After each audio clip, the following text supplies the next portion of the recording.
ప్రధాని మోదీతో Telangana CM Revanth Reddy deputy CM Bhatti Vikramarka భేటీ ముగిసింది.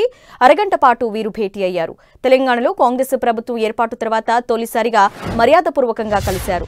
రాష్ట్ర అభివృద్ధికి సహకరించాల్సిందిగా రేవంత్ భట్టి ప్రధానిని కోరారు. అలాగే రాష్ట్రానికి రావాల్సిన పెండింగ్ నిధులు, national highways, state sales tax నిధులపై చర్చించారు.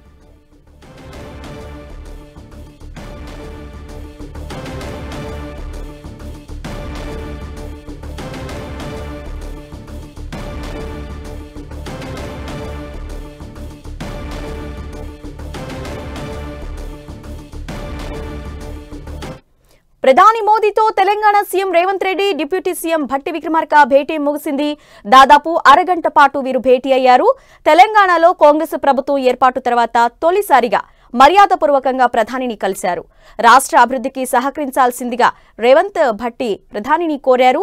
అలాగే రాష్ట్రానికి రావాల్సిన పెండింగ్ నిధులు, national highways, state sales tax నిధులపై వీరి మధ్య చర్చ జరిగినట్టు తెలుస్తోంది.